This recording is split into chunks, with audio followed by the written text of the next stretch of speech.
ഓണക്കാലത്തേക്ക് പറ്റിയ ഒരു വിഭവമാണ് ഇന്നത്തെ നമ്മുടെ അതായത് പഴം വരട്ടിയത്. അപ്പോൾ ഓണം കഴിഞ്ഞാൽ എന്തായാലും എല്ലാവരുടെ വീട്ടിലും പഴം പഴുത്തത് ഇങ്ങനെ ഇഷ്ടംപോലെ ഉണ്ടാവും. അപ്പോൾ അതൊന്നും കളയണ്ട. ഇപ്രാവശ്യം ഓണം കഴിഞ്ഞിട്ട് പഴം ബാക്കിയുണ്ടെങ്കിൽ ഇതുപോലെ ഉണ്ടാക്കിക്കോട്ടോ. എന്നിട്ട് മക്കൾക്ക് രാവിലെ ബ്രേക്ക്ഫാസ്റ്റിന് ശേഷം ദേ ഇതുപോലെ ഒരു സ്പൂൺ എടുത്തിട്ട് അങ്ങോട്ട് കൊടുക്കുക. അപ്പോൾ ഇതെങ്ങനെ ഉണ്ടാക്കണേന്ന് നമുക്ക് നോക്കാം കേട്ടോ.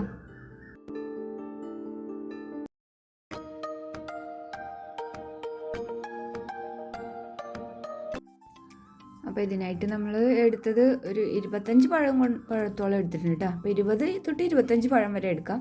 അത് നന്നായിട്ട് ഇങ്ങനെ മിക്സിയിൽ അടിച്ചെടുക്കാം. കുറേ പഴം ഉണ്ടായിരുന്നു, ഒരു കൊല മൊത്തം ഉണ്ടായിരുന്നു.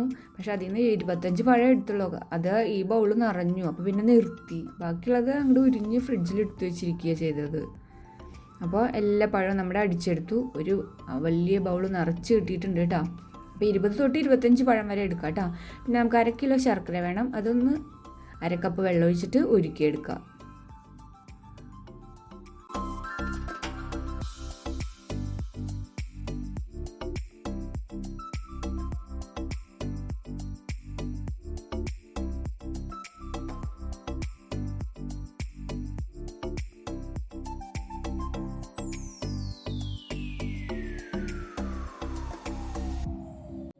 ഇനി നമുക്ക് ആവശ്യമുള്ളത് 1 ടീസ്പൂൺ ഏലക്കായ പൊടിച്ചതാണ് കേട്ടോ. അപ്പോൾ അതും തയ്യാറാക്കി വയ്ക്കുക. അതിനുശേഷം നമ്മൾ ഇത് വരട്ടാനുള്ള പാത്രം വെച്ച് അതിലേക്ക് ഈ അരപ്പ് ഒഴിക്കുക.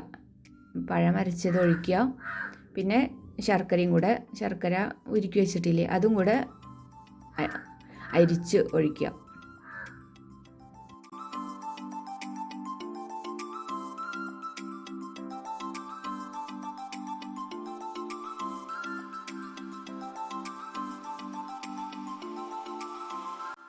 പഴവും ശർക്കരയും ഒഴിച്ച് കഴിഞ്ഞാൽ നമ്മൾ തീ മീഡിയം ഫ്ലെയിമിൽ വെക്കുക കേട്ടോ. മീഡിയത്തിനും കുറച്ചും കൂടെ കൂട്ടിയാലും കുഴപ്പമില്ല. ഇനി ഒരു 1/4 ടീസ്പൂൺ ഉപ്പും കൂടെ ചേർക്കുക. തുടക്കത്തിൽ ഇളക്കുമ്പോൾ ചെറുതായിട്ട് പൊട്ടിത്തെറിക്കുകയൊക്കെ ചെയ്യും കേട്ടോ.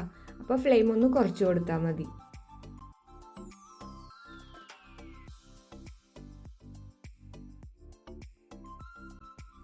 ഇപ്പോൾ ഇതൊരു 15 മിനിറ്റ് ആയിട്ടുണ്ടാവും കേട്ടോ. ആ സമയത്ത് നമ്മൾ ആദ്യത്തെ നെയ്യ് 2 ടേബിൾ സ്പൂൺ ഒഴിച്ചു കൊടുത്തു. പിന്നെ ഒരു 10-15 മിനിറ്റ് കഴിയുമ്പോൾ ഒഴിച്ചു കൊടുത്താൽ മതി കേട്ടോ നെയ്യ്.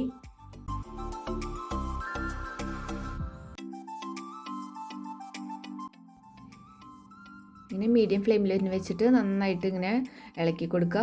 വീണ്ടും കുറച്ചും കൂടെ കട്ടിയാവുമ്പോൾ, കുറച്ചും കൂടെ ഇങ്ങനെ വറ്റി തുടങ്ങുമ്പോൾ 2 ടേബിൾ സ്പൂൺ വീണ്ടും നെയ്യ് ഒഴിച്ച് കൊടുക്കുക കേട്ടോ. നമ്മൾ പഴം വരട്ടുന്നതിന് കുറച്ച് നെയ്യ് ആവശ്യമുണ്ട്. അപ്പോൾ ഇത് ഈ പഴത്തിലേക്ക് ഇടയ്ക്കിടയ്ക്കാണ് ഒഴിച്ചു കൊടുക്കുന്നത്. ഒന്നായിട്ട് ആദ്യം തന്നെ ഒഴിച്ചു കൊടുക്കണ്ട കേട്ടോ. ഇടയ്ക്കിടയ്ക്ക് കുറേശ്ശെ ഒഴിച്ചു കൊടുത്താൽ മതി. അപ്പോൾ നമ്മൾ ഹലുവ ഉണ്ടാക്കുകയാണെങ്കിൽ അങ്ങനെയല്ല, കുറേ നെയ്യ് ഒഴിച്ചു കൊടുക്കണം. അപ്പോൾ അതേ കുറച്ചും കൂടെ വറ്റി കഴിഞ്ഞപ്പോൾ വീണ്ടും 2 ടേബിൾ സ്പൂൺ നെയ്യ് ഒഴിച്ചു കൊടുത്തു. അങ്ങനെ കുറേശ്ശെ ഒഴിച്ചു കൊടുക്കുക കേട്ടോ. അപ്പോൾ നമ്മൾ എത്ര പഴം എടുക്കണേ അതിന് ആവശ്യമുള്ളത് ഒഴിച്ചു കൊടുത്താൽ മതി. ഇത് ഇപ്പോൾ ഇത്രയും അധികം പഴത്തിനുള്ള അളവാണ് കാണിക്കുന്നത് കേട്ടോ. നമുക്ക് കുറച്ച് പഴമാണെങ്കിൽ ഇത്ര അധികം ചിലപ്പോൾ നെയ്യിൻ്റെ ആവശ്യം വരില്ലേ, വേഗം ഇങ്ങനെ വഴണ്ട് കിട്ടുമല്ലോ. അപ്പോൾ ഓരോ സ്റ്റേജിലും ഒരു 15 മിനിറ്റ് 10 മിനിറ്റ് ഒക്കെ കഴിയുമ്പോൾ നമ്മൾ ഇതുപോലെ 2 ടേബിൾ സ്പൂൺ നെയ്യ് വീതം ഒഴിച്ചു കൊടുക്കുക.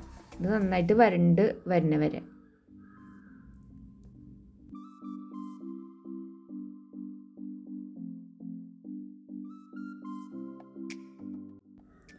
ഇതിനാകെക്കൂടി ഒരു കുഴപ്പമുള്ളത് കുറച്ചധികം നേരം നിന്ന് ഇളക്കണം എന്ന് മാത്രമേ ഉള്ളൂ കേട്ടോ. അപ്പോൾ ഇത് പാകമായിട്ട് വരാനായിട്ട് ഒരു 1.25 മണിക്കൂറോളം എടുത്തു കേട്ടോ. അത്ര സമയം നമ്മൾ ഇളക്കിയിട്ടാണ് ഇതെല്ലാം കംപ്ലീറ്റ് ആയത്.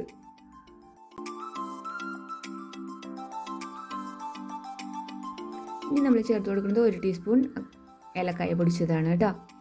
അതും കൂടെ ചേർത്ത് നന്നായിട്ട് ഇങ്ങനെ വരട്ടി എടുക്കുക. വേറെ വലിയ പണിയൊന്നുമില്ല. ഇത് മൊത്തം ഇങ്ങനെ വറ്റി വെള്ളമൊക്കെ പോയി ഇങ്ങനെ വറ്റി കിട്ടണം. അതാണ് ഇതിൻ്റെ ഒരു ബുദ്ധിമുട്ട്. വേറെ പ്രത്യേകിച്ചൊന്നുമില്ല. ഇനി അതിലൊന്നും ചേർക്കുക അങ്ങനെയൊന്നുമില്ല. അപ്പോൾ നന്നായിട്ട് വഴറ്റിയെടുക്കുക. ഇടയ്ക്കിടയ്ക്ക് ഇതുപോലെ ഒരു 10-15 മിനിറ്റ് കൂടുമ്പോൾ നെയ്യ് ഒഴിച്ചു കൊടുക്കുക. അങ്ങനെ വരട്ടി അതിലത്തെ വെള്ളം മൊത്തം പോകുമ്പോൾ അതങ്ങനെ ആ ബബിള് വരലും പൊട്ടിത്തെറിക്കലൊക്കെ നിൽക്കും. അപ്പോൾ നമുക്കിങ്ങനെ എണ്ണ തെളിയുന്നത് നമുക്ക് കാണാൻ പറ്റും. ആ സമയത്താണ് ഇത് നിർത്തേണ്ടത് കേട്ടോ.